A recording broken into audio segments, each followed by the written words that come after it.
Era sepak bola Timnas Indonesia telah resmi dimulai. Kali ini di bawah kendali Patrick Kluivert, semua sudah bergerak semakin cepat. Langkah nyata yang semakin terasa. Tim scouting kini sudah bergerak di Inggris. Dan proses perekrutan pemain keturunan berjalan lebih cepat dari sebelumnya. Kali ini nama seperti Ole Roemeny dan Jero Riedewald kini semakin dekat untuk menggunakan seragam merah putih. Bahkan peluang mereka bergabung sudah mencapai 80 hingga 99%. Hampir pasti, dibilang sudah 80-99% resmi gabung timnas.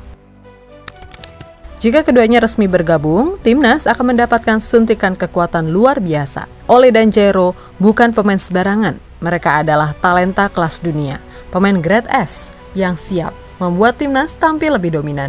Lantas seperti apa hal positif yang bisa diberikan para pemain baru yang datang? Namun apa sebenarnya dampak besar yang bisa dihadirkan oleh para pemain ini? Seberapa jauh mereka akan mengubah wajah timnas? Mari kita bahas semua potensi dan pengaruhnya secara mendalam dalam video ini.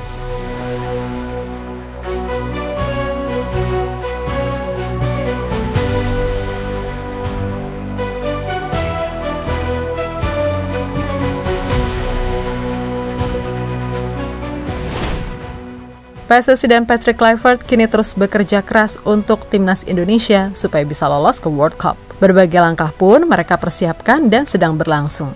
Langkah pertama yang dilakukan PSSI dan Kluivert adalah membawa rombongan kepelatihan timnas Indonesia. Beberapa nama pun telah muncul, siapa-siapa saja yang akan menjadi asisten Kluivert, seperti Alex Pastor yang menjadi asisten pelatih 1 dan Dani Lansat sebagai pelatih 2. Kemudian kabar terbaru, timnas Indonesia akan memiliki pelatih fisik sebagai asisten Kluivert, Quentin Martin Jacoba. Hal ini Jacoba mengkonfirmasikan langsung melalui story Instagramnya bahwa ia akan mengambil peran sebagai pelatih fisik. Selain itu, ada juga kabar jika timnas akan memiliki pelatih kiper dari Belanda. Namun belum diketahui pasti siapa orangnya dan akan diperkenalkan ke publik kapan. Langkah kedua yaitu memperkuat tim Garuda. Dari kabar terbaru, Ole Roemeny dikonfirmasi sudah menyelesaikan proses administrasinya. Tinggal mengambil sumpah saja. Dan Jero Roemeny akan dipercepat proses naturalisasinya. Lantas, apa dampak kedua pemain grade S ini?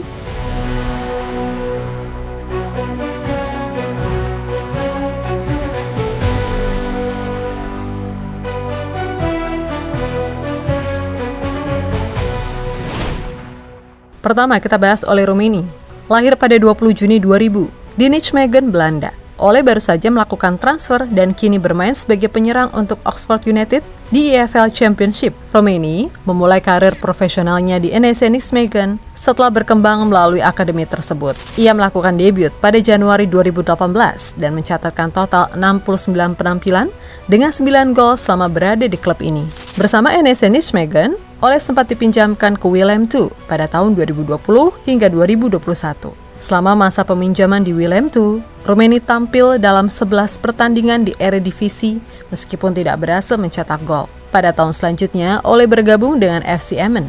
Ole menunjukkan peningkatan performa dengan mencetak 13 gol dalam 45 penampilan, termasuk 11 gol dalam 33 pertandingan Eredivisie musim 2022-2023. Hanya setahun di FC Emmen, Ole langsung direkrut FC Utrecht hingga 2025. Di FC Utrecht, ia bermain dalam 29 pertandingan dan mencetak 3 gol, sering ditempatkan sebagai penyerang sayap kanan. Pada Januari 2025, Ole resmi bergabung dengan Oxford United, klub EFL Championship, menandai awal karirnya di Inggris. Roemeny dikenal karena fleksibilitasnya di lini depan, mampu bermain sebagai penyerang tengah maupun sayap. Dengan tinggi 1,85 meter, ia unggul dalam duel udara dan memiliki kemampuan dribble yang baik, memungkinkannya melakukan penetrasi ke pertahanan lawan. Insting mencetak golnya tajam. Terbukti dari catatan golnya selama di FC Emmen. Di bawah asuhan pelatih Patrick Kluivert, ia kemungkinan akan berkolaborasi dengan pemain gelandang kreatif seperti Tom Haye. Peran Roemeny sebagai penyerang tengah dapat meningkatkan daya serang timnas, memberikan ancaman serius bagi pertahanan lawan, dan menambah variasi dalam skema penyerangan tim.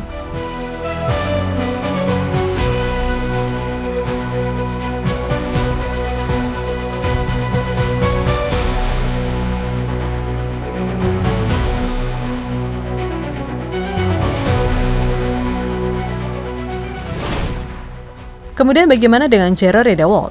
Lahir pada 9 September 1996 di Haarlem, Belanda. Ia adalah pemain sepak bola profesional yang berposisi sebagai gelandang bertahan atau back. Saat ini ia bermain untuk Royal Antwerp FC di Liga Pro Belgia. Jero memulai karir profesionalnya di Ajax sebelum bergabung dengan akademi klub pada usia 11 tahun. Ia melakukan debut di tim utama pada Desember 2013 dan mencatat total 63 penampilan dengan 2 gol selama di Ajax. Pada Juli 2017, Redewald bergabung dengan Crystal Palace di Premier League dengan kontrak 5 tahun. Selama 7 musim, ia tampil dalam 80 pertandingan liga dan mencetak 2 gol. Pada Agustus 2024, Redewald pindah ke Royal Antwerp FC di Belgia dengan kontrak 1 musim. Jero mampu bermain sebagai gelandang bertahan, bek tengah maupun bek kiri. Dengan tinggi 1,82 meter, ia memiliki kemampuan fisik yang solid, distribusi bola yang baik, dan pemahaman taktis yang mendalam. Pengalamannya bermain di Liga Top Eropa menambah nilai lebih dalam, khususnya dalam hal kedewasaan bermain dan kepemimpinan di lapangan. Di Timnas Indonesia, Jero bisa bekerja sama dengan Tom Haaien. Tom Haaien dikenal sebagai gelandang kreatif layaknya profesor, dengan kemampuan distribusi bola yang akurat dan visi bermain yang tajam. Sementara Jero memiliki kelebihan dalam aspek fisik, intersepsi, dan stabilitas permainan di tengah lapangan. Tom akan fokus pada peran menciptakan peluang serangan, mengatur ritme permainan, dan mendukung lini serang dengan umpan-umpan matang. Sedangkan Jero akan menjadi jangkar tim yang menjaga kedalaman pertahanan, memutus serangan lawan, serta mendistribusikan bola ke lini tengah dengan tenang. Kombinasi Jero dan Tom Haaien di lini tengah Timnas Indonesia akan menjadi lebih solid dan seimbang. Dengan Jero menjaga kestabilan dan Tom Haaien mengendalikan serangan, tim dapat mendominasi penguasaan bola sekaligus mengurangi tekanan terhadap lini belakang. Ini akan jadi senjata utama Timnas di lini tengah Timnas Indonesia.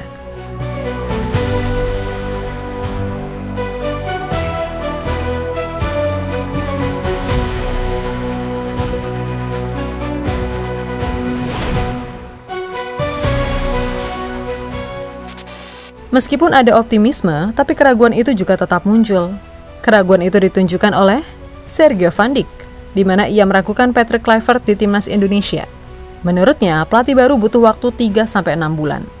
Saya masih ragu, karena setiap pelatih baru harus butuh waktu untuk beradaptasi sama pemain-pemain, dan kalau mau membangun sistem permainan baru, dia butuh lebih banyak waktu. Saya berharap pendapat saya tidak benar, dan semoga Patrick Kluivert bisa bermotivasi pemain-pemain Timnas untuk menang 2 pertandingan di bulan Maret dan pertandingan di bulan Juni juga. Dan semoga kita bisa nonton Timnas di Piala Dunia. Ayo kita bisa! Kalian pasti udah dengar kemarin. Ya, mantan penyerang Timnas Indonesia, Van Dijk, ternyata pernah merasakan dilatih Patrick Kluivert. Ketika itu Van Dijk membela Bruce Benboer pada 2008 hingga 2010 dan Kluivert sebagai asisten pelatih dari Ange Postecoglou pada 2010. Menurutnya Kluivert sangat positif dan ia yakin Kluivert jauh lebih baik sekarang. Dan pasti serangan Timnas menjadi lebih tajam juga.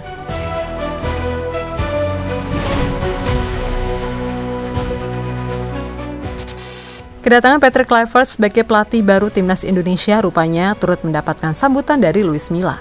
Ya, kabar penunjukan Kluivert sebagai pelatih Timnas Indonesia sampai ke telinga Luis Milla. Pria Spanyol itu pun menyambut Kluivert lewat unggahan di akun media sosial pribadinya yang menuliskan, "Selamat Patrick Kluivert dan semoga sukses di PSSI."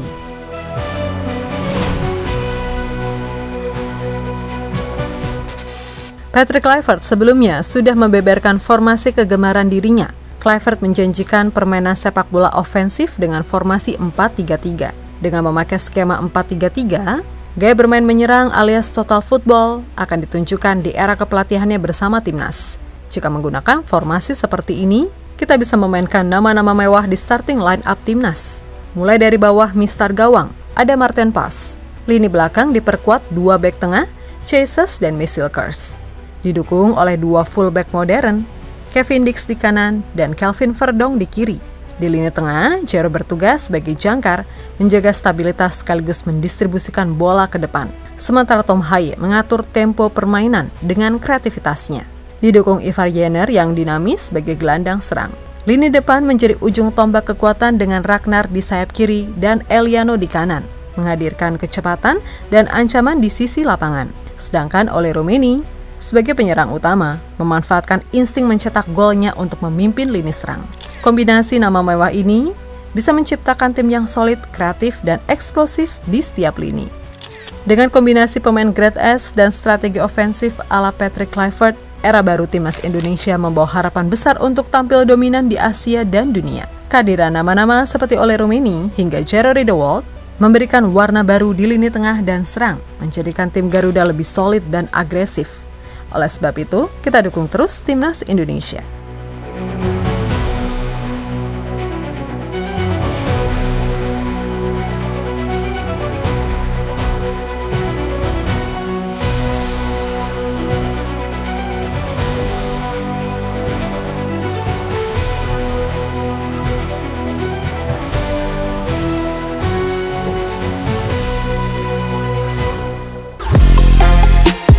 Halo, izin iklan sebentar ya guys. Jadikan ruangmu bernuansa timnas. Temukan beragam poster dinding, sepak bola dan timnas dengan desain menawan, kualitas premium dan harga yang tidak akan menguras kantong. Segera klik link Shopee di deskripsi video ini dan dukung timnas dengan sepenuh hati. Mulai dari dinding rumahmu.